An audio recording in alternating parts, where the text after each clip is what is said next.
제 친구 후배 이야기를 가지고 서론을 장식하려고 합니다. 독일에서 같이 유학한 후배인데 성격이 너무 좋고 가정도 너무 잘 다스리고 신학 공부하는 사람으로서는 독특한 성정을 지녔다 싶어서 그의 가족 형편에 대해서 들은 적이 있습니다.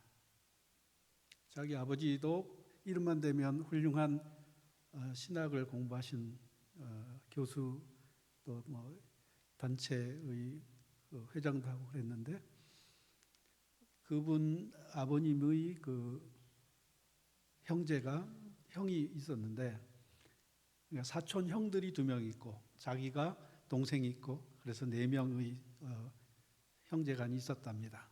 그런데 두 집이 전통이 달랐는데 다 기독교 신학을 가지고 있었대요.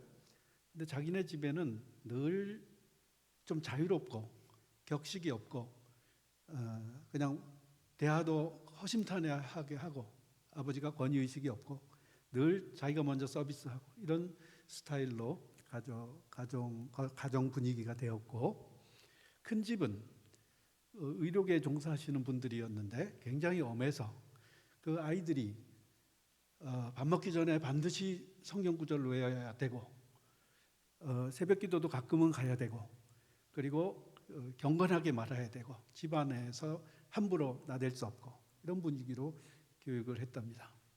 겉으로 보기에는 이제 큰 집이 경건해 보이고 규모가 있고 질서가 있고 신앙적으로 보이고 그랬답니다. 그랬는데 어른이 되어서 자기네 식구는 이 친구도 목사가 되고 신학자가 되고 동생도 목사가 되었대요. 그런데 큰 집에 그 믿음 좋게 보이던 형제들은 다 어른이 되니까 교회에 안 다닌답니다. 이것이 뭐냐? 우리 교육의 현실, 특별히 교회에서 신앙하는 가정, 믿음이 좋다는 가정의 교육의 현실을 한번 곰곰 생각해 보게 하는 그게 되었어요. 그래서 저도 아이들을 키울 때 경상도 스타일로 자랐기 때문에 엄격한 것을 선호했었어요.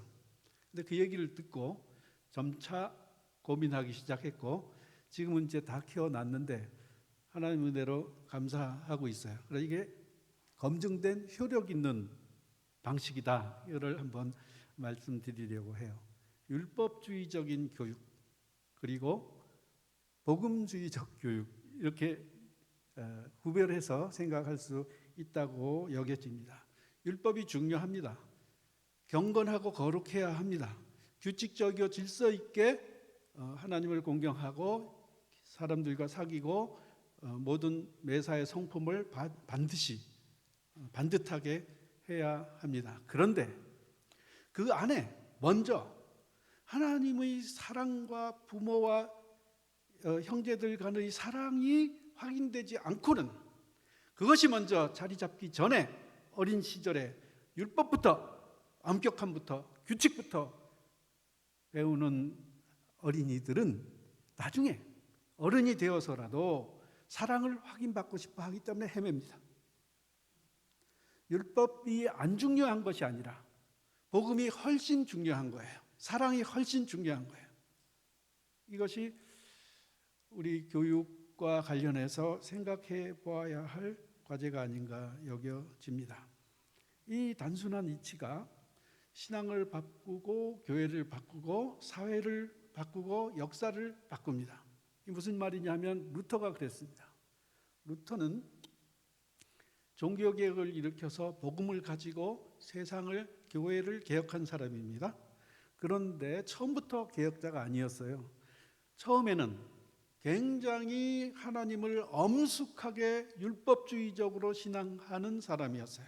아버지도 엄격했고 하나님을 이해하고 성경을 볼 때도 그 맥락에서 보니까 하나님이 무서운 사람이에요. 하나님의 의, 하나님의 정의 이 생각하면 하나님의 의에는 심판이 따른다.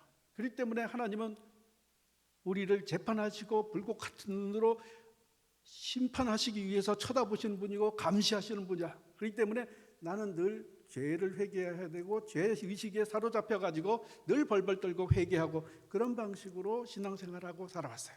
그러니까 루터를 연구하는 루터 초기의 사상, 초기의 경험들을 보면 거의 정신병적이에요. 왜?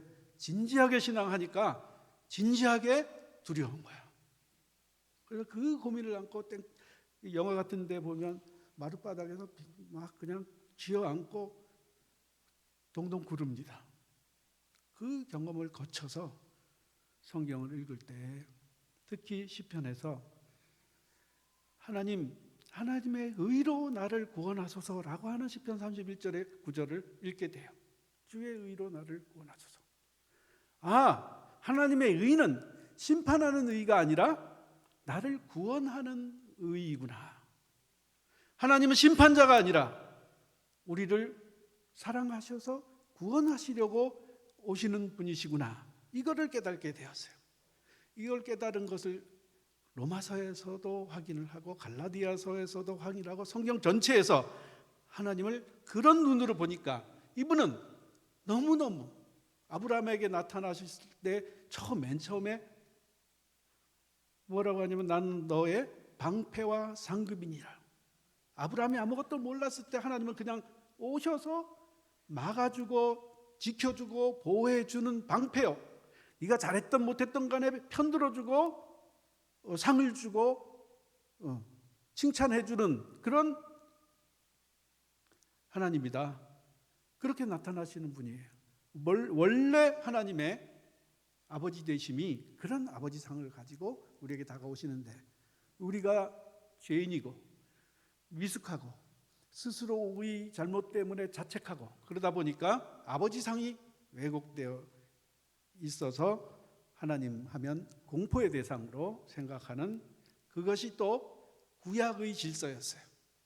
중세시대의 그 통치 이념을 가지고 사회를, 교회를, 제국을 지배하는 이데올로기로 삼았기 때문에 캐톨릭 신앙을 갖고 있거나 그 당시 교회의 풍습에 따라서 루터는 그런 고민에 빠져 있었던 거예요. 나중에 그가 그 라틴어로 쓴 글을 모아놓은 책의 서문에 이렇게 얘기합니다. 내가 하나님의 의가 우리를 구원하시는 의, 우리에게 선물된 의, 우리를 의롭게 하시는 의라는 것을 깨달았을 때 드디어 나는 내 앞에 천국이 활짝 열리는 것을 느꼈다. 이제 얼마나 그 하나님의 의라는 말씀이 달고 감사하고 감격이고 황홀할 정도로 나에게 행복을 주는 말씀이 되었다. 하나님의 말씀이 달콤하다라고 우리가 달고 오묘한 그 말씀하지만은 그것을 달고 오묘하게 느끼려면 이 하나님에 대한 이 하나님의 자상스러운 배려 깊은 구원의 메시지에 대한 기본적인 이해가 필요한 것이었어요. 루터는 그렇게 하나님의 의를 발견했어요. 그리고 하나님의 의가 아닌 것에 대해서 담대하게 고백할 수 있었어요. 그래서 여태까지의 캐톨릭 신앙은 바벨론 포로와 같이 7개의 성내전으로 사람을 얽어매어서 옴짝달짝하지 못하게 협박해서 신앙하게 하는 구조를 가지고 있다. 이건 아니다. 그게 종교개혁이 됐어요. 그때 이후로 종교개혁이 일어난 이후로 제국주의 또 독재주의 왕제도 폐지되고 민주질서 또 사회 삼권 분립 또 국가 영토 주권 이런 정치적 개념들과 이론들이 생겨나서 민주주의와 자본주의가 세계의 기본 질서로 형성하게 되었어요. 이거는 제 얘기가 아니라 많은 학자들의 당연한 얘기예요. 대표적으로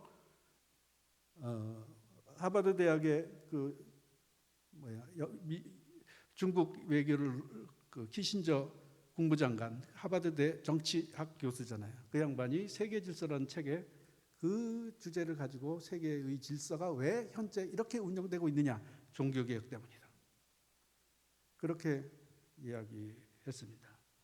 그렇기 때문에 하나님의 의를 하나님의 사랑과 더불어서 이해하는 것, 복음을 통해서 율법을 이해하는 것, 이것이 제일 중요한 교회 교육에 있어서나 가정 교육에 있어서나 국가 질서의 운영에 있어서도 중요한 개념이라는 것을 우리가 확인해야 합니다. 복음 진리로 교육해야 합니다. 이 본질에 집중해서 우리의 교육 정책을 세워야 합니다.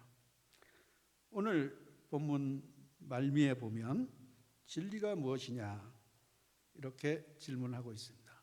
이건 아주 고민스러운 문제입니다. 진리가 뭐냐?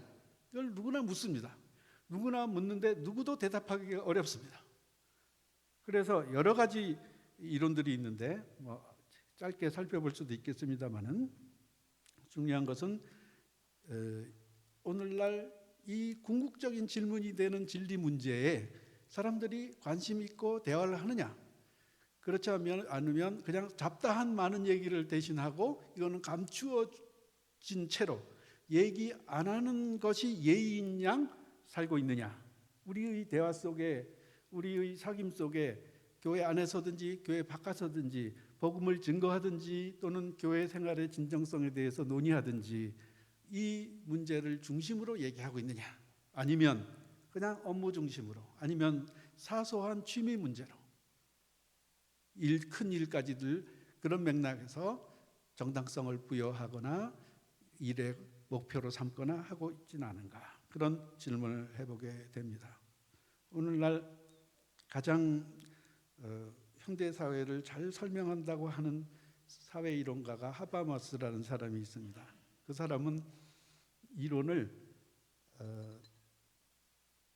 인식을 유도하는 관심, 이런 제목으로 모든 사람들이 다 어떤 인식을 하고자 할 때 이미 자기의 자질구레한 여러 가지 관심의 맥락에서 접근을 한다. 그렇기 때문에 본질적이고 근원적인 통찰 이런 거는 대화의 소지가 되지 못한다, 이렇게 얘기를 합니다. 그래서 이 사람의 그 이론 속에는 그런 대로 굉장히 중요한 큰 체계를 설명할 수가 있습니다. 뭐냐 하면 노동과 상호작용이라는 말을 가지고 이거는 중요한 철학적 개념으로 그 사람은 사용을 했는데, 노동은 뭐냐? 노동은 사람이 일차원적 물체에게 일방통행적 의사소통을 하는 방식입니다.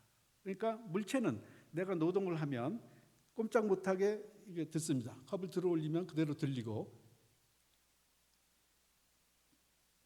이렇게 마시면 이렇게 저항하지 못한 채로 흡수하게 됩니다. 근데 상호작용은 뭐냐? 상호작용은 사람과 사람이 서로 일을 할 때에는 내가 다른 사람에 대해서 마음대로 못합니다. 마음대로 하면 인격을 무시한 거고 인간성을 말살시키는 행위예요. 그렇게 하는 건 모든 법에서 다 금합니다. 이 사람을 자기와 똑같은 인격체로 대우하면서 내가 이렇게 하면 저 사람들이 이렇게 할 것이기 때문에 나는 수정해서 이런 방식으로 행동해야 된다 하는 방식으로 소통을 합니다. 이것이 상호작용이에요. 이건 사람들 사이의 관계에서 나타나는 행동 양식이고, 일과 관련돼서 하는 행동 양식은 노동이에요. 그런데 이 노동과 상호작용이라는 이 두 개념이 사회 시스템으로 발전할 수가 있어요. 그게 체계와 생활세계라고 하는 개념이에요. 체계는 시스템이에요. 시스템이 다 있습니다. 교육제도도 있고 국가제도도 있고 경제제도도 있고 조세제도도 있고 법이 시스템을 만들죠. 그리고 생활세계가 있습니다. 법만 또는 틀만 있으면 돌아가는 게 아니잖아요. 그 안에 아기자기한 다양한 사람들의 관심과 대화로 이루어지는 사람들의 사귐이 그 곳곳에 들어가 있습니다. 그런데 이 체계와 생활세계, 이 두 가지가 작용을 잘 해서 사회가 꾸려나갑니다. 어느 하나도 없어서는 안 되지요. 그런데 초기 자본주의는 이 사람이 생활세계가 굉장히 다양하게 움직이는데 이게 너무 혼돈스럽고 질서가 안 잡힌다. 그러니까 경찰, 또는 밤에 도둑 잡아주는 그 정도로만 체계가 있으면 좋겠다 하는 게 초기 자본주의예요. 근데 후기 자본주의가 되면 어떻게 되느냐? 이제 체계가 좀 우리가 너무 복잡하고 피곤해. 그러니까 다 일을 해줬으면 좋겠어. 그래서 복지국가라고 하는 이념을 통해서 국가의 권력이 인간의 삶의 구석구석을 관장하는 세계로 들어왔어요. 이제는 컴퓨터가 관리합니다. 인간의 삶을. 지금 오래전부터 요람에서 무덤까지 인간은 살 걱정 별로 안 하고 크게 고민 안 해도 그저 죽을 때까지 곱게 죽을 수가 있어요. 우리도 그렇게 선진국 사회 속에 들어와 있습니다. 그러면 어떻게 되느냐? 생활 세계가 식민지화 된다는 거예요. 개인적이고 아기자기하고 의미를 추구하고 행복해하는, 명절에 친척끼리 모이는 것 같은 사귐의 공간, 교회에서 하나님을 신앙하면서 아무 이해관계 없이 서로 사랑하고 교통할 수 있는 그런 공간은 점점점 줄어드는 시대에 들어간다는 거죠. 이렇게 분석을 했어요. 체계와 생활세계. 그래서 점점 후기 자본주의로 갈수록 생활세계가 점점 사라지게 된다. 제가 학교 일을 하지만 교육부에서 정부에서 얼마나 간섭이 많은지 거의 옴짝달싹하지 못할 정도의 관리를 하고 있어요. 책상에 앉아서 현실도 모르는 채 구석구석. 아마 교육공무원이시거나 또는 기업을 운영한다 해도 이런 경험들을 많이 하실 거예요. 국가가 얼마나 많은 관여를 하고 있는지 몰라요. 그런데 그걸 우리가 만든 제도고 현실이 그렇습니다. 이 진리를 얘기하는데 궁극적인 것이 작용하지, 진리라고 하는 궁극적인 질문이 전 사회적으로 상실되어 있는 시대를 살아간다 하는 것을 지금 제가 말씀을 드리고 있는 거예요. 진리를 얘기하는 이론이 몇 가지 있습니다. 왜냐하면 짧게라도 살펴봐야 이게 예수님이 진리다 하는 문제에 접근하는데 보편 타당성을 얻을 수 있기 때문에 말씀을 드리면 흔히 그렇습니다. 지금 하버마스라는 사람은 진리가 대화를 통해 가지고 진리가 어떻게 탄생하느냐? 합의를 통해서 민주주의 제도의 합의가 곧 진리다. 그렇게 주장을 하고 그것이 최근까지 가장 타당성이 큰 진리 개념이다. 이렇게 인정을 받고 있습니다.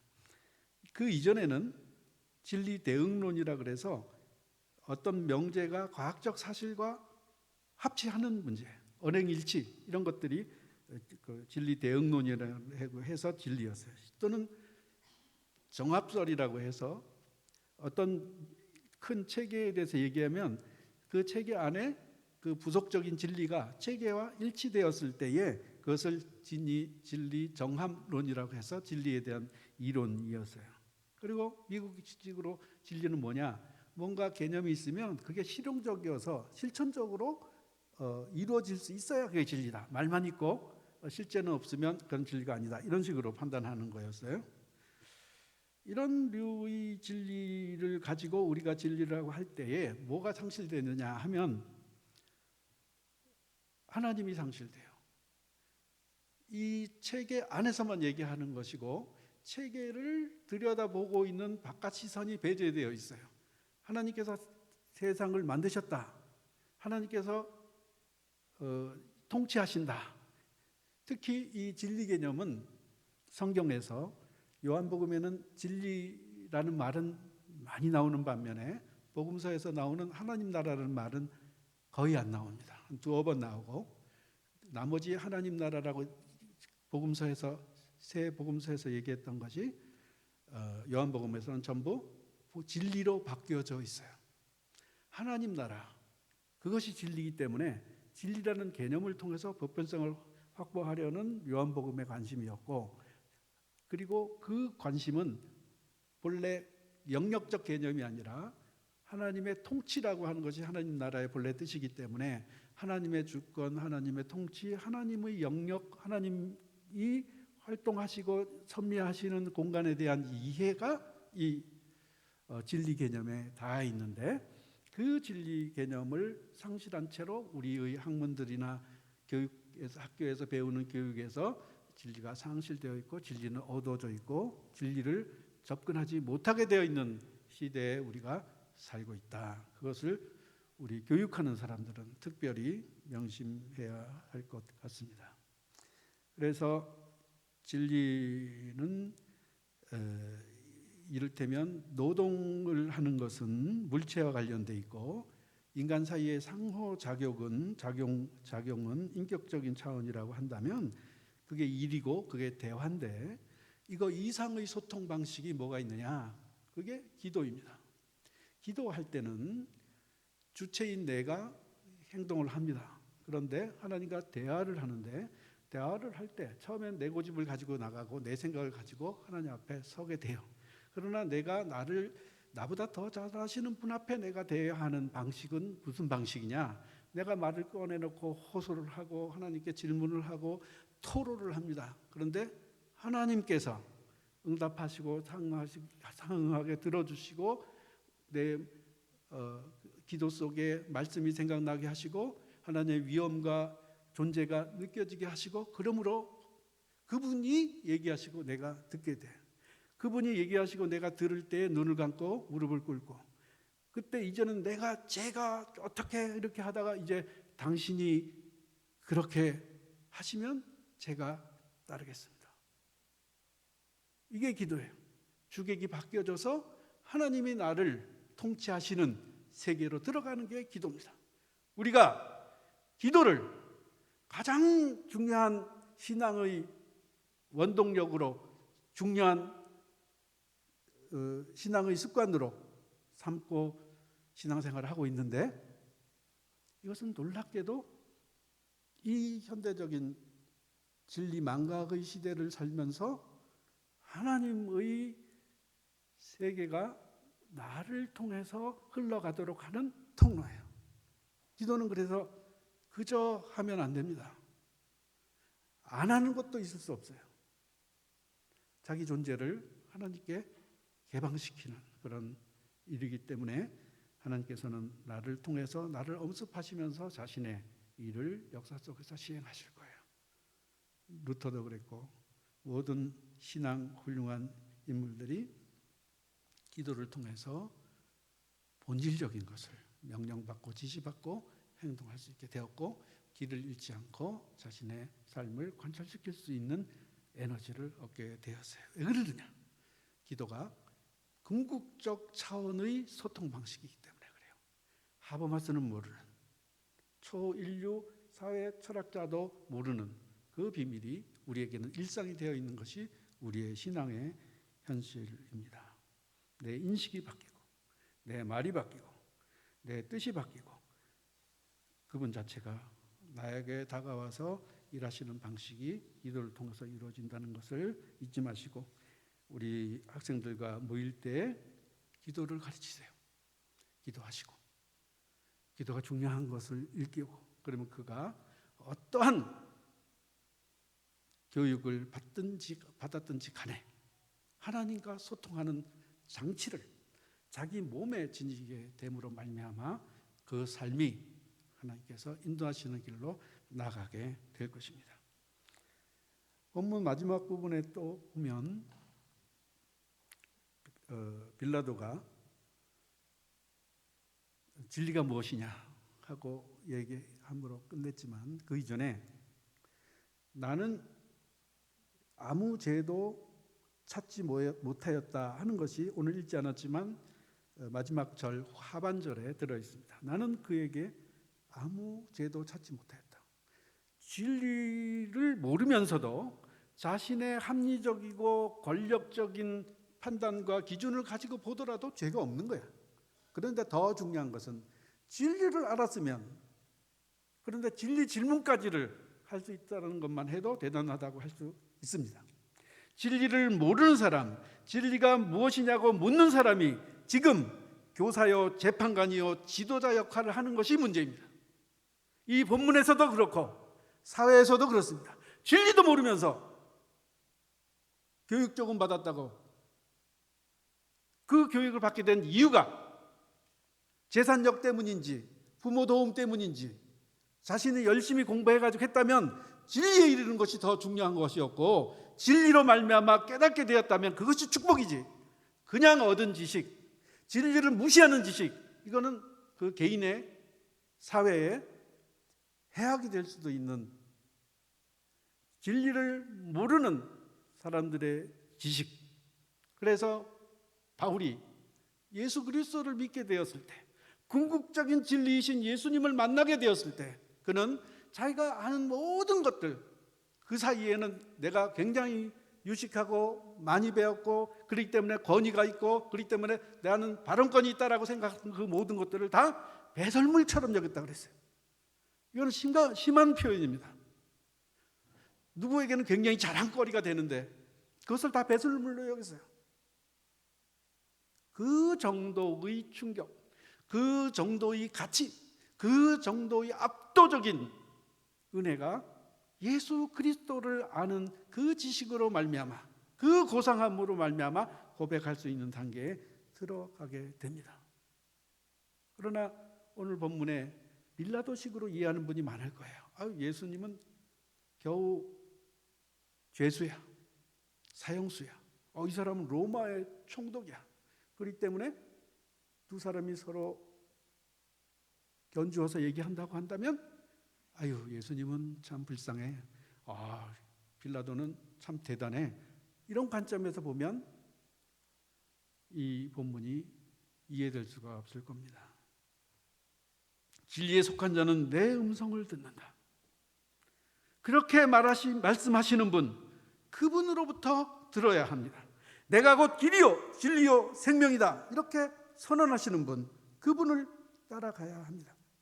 진리가 너희를 자유케 하리라, 이렇게 선언하시는 분에게 자유를 배우고 그 자유를 가르쳐야 합니다.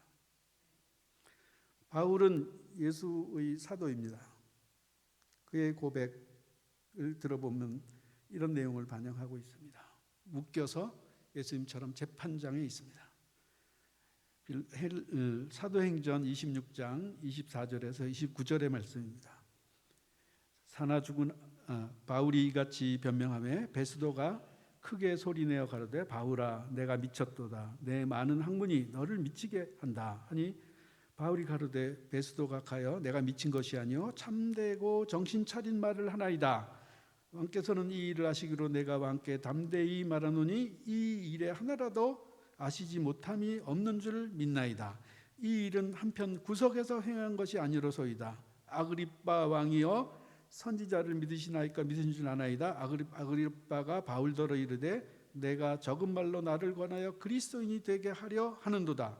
바울이 가로되, 말이 적으나 많으나 당신뿐 아니라 오늘 내 말을 듣는 모든 사람들도 다 이렇게 결박당한 것 외에는 나와 같이 되기를 하나님께 원하노라 하더라.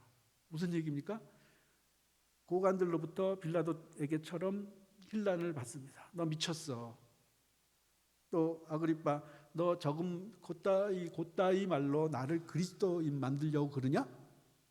그런데 바울을 뭐라고 얘기합니까? 바른 말을 한다, 참말을 한다.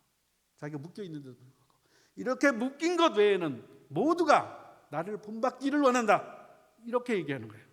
내가 선생이다, 나는 진리에 서 있다. 너희가 묶은 것은 너희들의 소견에 따라서, 작은 지식에 따라서 그렇게 한 것이지 나를 어떻게 할 수 없다. 얼마나 당당하고 얼마나 진리에 서 있는 모습이에요. 루터도 그랬습니다. 마지막에 파문을 합니다. 파문을 하면 나가서 누구든지 죽일 수 있게 되어 있고, 죽이기 위해서 파문을 시킨 거예요. 그런데도 불구하고 내가 어떻게 하나님 앞에서 달리 말할 수 있겠습니까? 하나님, 저는 당신 것입니다 라는 기도로 대신하면서 파문을 당하는 거예요. 진리와 함께하는 사람은 비진리 속에서 고난을 당합니다. 예수님께서 그래서 오늘 이 본문을 통해서 재판을 받고 십자가를 지시고 죽으시고 부활하십니다. 그래서 예수님을 따른다고 한다면, 진리를 따른다고 한다면 십자가를 지게 될 것입니다. 그런데 십자가를 질 때 자신 있고 행복하게 보람 있게 질 수가 있습니다. 왜? 진리에 서 있기 때문에 그렇습니다. 살면서 무슨 일을 하겠습니까? 어떤 대단한 일을 할 수 있을까요? 무엇이 보람 있는 것입니까? 진리와 함께 살고 진리를 위해서 죽는 것. 순교당할 수 있다면 그것이 영광일 수 있습니다. 어차피 죽는 인생이라고 한다면 말이죠. 우리의 가치를 다 바꿔놓습니다. 진리에 대한 인식이 그렇습니다. 내가 길이요 진리요 생명이다. 무릇 진리에 속한 자는 내 음성을 듣느니라. 진리가 너희를 자유케 하리라. 이 맥락들의 말씀이 예수께서 일관적으로 하시는 말씀입니다. 진리를 가르쳐야 합니다. 진리는 자유를 우리에게 선사합니다. 진리를 제대로 못 가르치면 어떻게 되느냐? 자유로운 존재가 되지 못하고 종노릇하게 됩니다. 이 2차 세계대전 중에 에릭 프롬 자유로부터의 도피라는 책을 썼습니다. 많이 아실 줄로 압니다만은 핵심은 그겁니다. 우리가 근대 사회 이후에 굉장히 인간이 국가적으로나 개인적 정체성을 가지고 굉장히 인권 사상을 가지고 굉장히 자유롭고 행복해졌고 해방되었다 이렇게 얘기하지만 문제는 뭐냐? 그 자유가 시민적 자유가 굉장히 부담스러워요. 내가 행사해야 돼. 내가 책임져야 돼. 내가 의식해야 돼. 내가 모든 살림을 꾸려야 되지 그저 시키는 대로 따라갈 수가 없어. 그렇기 때문에 이 시민권이라고 하는 것 이것이 굉장히 부담스러운 요소가 될 수 있습니다. 그래서 이런 불안과 불안정 이걸 해소하기 위해서 자유를 포기한다는 거예요. 자유로부터의 도피예요. 자유를 포기한다는 거예요. 그래서 누구한테 포기하냐? 권위주의적인 독재자에게 자기 자유를 넘긴다는 거예요. 그래서 독재자가 시키는 대로만 하는 거예요. 그러니까 이게 뇌가 없는 거예요. 없는 상태가 되는 거예요. 근데 그게 현대 가장 첨단적 철학적인 사유를 즐겨했던 독일 민족에서 그게 나타난 것이었어요. 그게 2차 세계대전이었고 나치 정권이었습니다. 그리고 이런 에릭 프롬의 분석에 따르면 이런 류의 자유로부터의 도피를 하는 사람들은 두 가지 방식의 행동을 취하게 되는데 하나는 파괴성이라는 거예요. 자기 자신이나 타인을 공격함으로써 자유에 따르는 고통을 잊으려고 하는 거예요. 지금 영화 매체를 통해서 보는 무슨 폭력 영화라든지 이런 인간 상식으로는 이해할 수 없는 것이 보편화되어 있는 이 스크린 이것이 바로 인간의 피로감을 덜어주면서 자유의 고통을 해소하기 위한 현상이다 이렇게 볼 수가 있습니다. 그 다음에 두 번째 현상으로는 자동적으로 순응한다는 거예요. 그냥 사회의 기대나 대중의 흐름에 무비판적으로 그냥 따라다닙니다. 그래야 편하니까 고민하지 않으니까 내가 책임적으로 안 살아도 되니까 물이 흐르는 대로 이렇게 한다는 거예요. 그러다 보니까 정권을 잡은 사람들이 히틀러 국가사회주의자 사람들이 인류에 큰 해악을 끼치는 전쟁을 수행하게 되었다라고 이제 에릭 프롬이 분석을 한 것이죠. 그래서 그렇게 도피하지 말고 자발적인 활동과 사랑을 통해서 자유를 적극적으로 실현해야 한다 이렇게 얘기합니다. 그런데 아니 지금 힘들어가지고 정치 지도자 쫓아가서 편하게 살려고자 하는 사람에게 자발적으로 행동하고 사랑을 통해서 자유를 스스로 열심히 해라 실현해라 이렇게 얘기한들 그게 듣겠습니까? 들리겠습니까? 궁극적인 진리를 알지 못한 채로 열심히 해봐 이렇게 하는 것과 똑같습니다. 갈라디아서 5장 1절 그리스도께서 우리로 자유케 하려고 자유를 주셨으니 그러므로 굳세게 서서 다시는 종의 명예를 매지 말라. 그리스도예요. 예수님이에요. 하나님이 예수님을 통해서 우리에게 자유를 주시기 위해서 십자가를 지셨고 부활하셨어요. 우리가 십자가를 지셨고 부활하셨다라는 걸 믿는데 그분이 사회적으로, 정치적으로, 우리에게 인격적으로 자유를 주신다. 이거는 이해하지 못해요. 왜? 그게 교육이었어요. 교회에서도 이 교육을 해야 합니다. 예수 그리스도가 자유를 주시는 복음의 기초다. 학교에서도 이것을 가르쳐야 합니다. 이 세계의 질서를 우리가 이성적으로 만들어 놓은 시스템 가지고는 다 해명할 수 없다. 그 대안으로서 예수 그리스도의 업적을 우리가 기억하면서 교육의 장에서 가르쳐야 된다. 이렇게 바뀌어져야 합니다. 다 하지 못한다면 크리스찬 교사라도 그런 중심을 가지고 학교 사역을 하고, 교회에 속한 분들은 어른부터 어린 아이에 이르기까지 이 복음 진리의 강한 확신 속에서 개인의 삶, 공동체의 건강을 도모해야 될 줄로 믿습니다. 덕천교회가 늘 진리와 자유라는 주님의 가르침에 기초해서 많은 복음의 열매를 거두는 귀한 공동체가 되시기를 바랍니다.